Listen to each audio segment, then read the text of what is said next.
ہے مسلسل برسنے والا، معنی بہنا برسنا،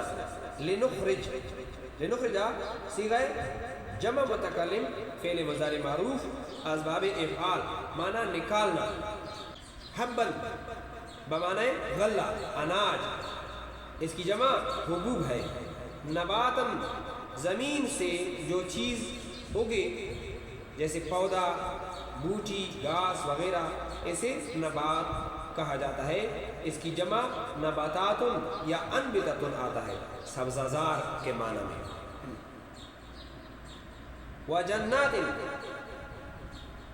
جنات جمع ہے جنتن کی، معنی باغ، وجنات باغات، اسباب نصرہ چپنا، مادہ جنہ ہے،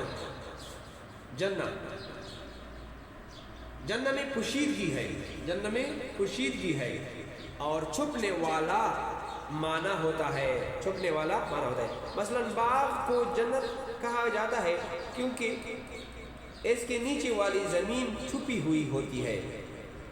جن کو بھی اس لیے جن کہا جاتا ہے کہ وہ پوشیدہ ہوتا ہے نظروں سے۔ مجنون آدمی کے عقل پر پردہ آ جاتا ہے، اس کا عقل چھپ جاتا ہے، اس وجہ سے اس کو مجنون کہا جاتا ہے۔ جنین اس بچے کو کہا جاتا ہے جو ماں کے پیٹ میں ہوتا ہے کیونکہ وہ بھی پوشیدہ ہوتا ہے۔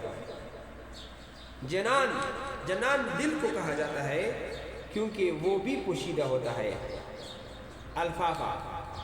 الفافن گنجان یعنی گنی چیز کو الفافن کہا جاتا ہے۔ الفافن جمع ہے، اس کا مفرد اس میں اختلاف ہے۔ علامہ زمخشری رحمۃ اللہ علیہ کہتے ہیں کہ اس کا واحد نہیں آتا، عند الباز واحد، اس کا لفن ہے، عند الباز لفن، عند الباز لفن، عند الباز لفیفن، اسباب نصرہ معنی لپیٹنا، مادہ لفن ہے، لفن میں لپیٹنے کا معنی پایا جاتا ہے۔ اسی بنا پر گنجان باغ کو الفاف کہا گیا ہے کیونکہ اس کی شاخیں ایک دوسرے سے لپٹی ہوئی ہوتی ہے۔ اسی سے لفیف مشتق ہے کیونکہ اس میں بھی حرف صحیح دو حرف علت میں لپٹا ہوا ہوتا ہے۔ اسی سے لفافہ مشتق ہے۔ لفافے دو قسم کے ہیں، ایک خط کا لفافہ ہے اور ایک شاپنگ لفافہ ہے۔ خط کے لفافے میں بھی خط چھپا ہوا ہوتا ہے، لپٹا ہوا ہوتا ہے، اور اسی طرح شاپنگ لفافے میں بھی سامان لپٹا ہوا ہوتا ہے۔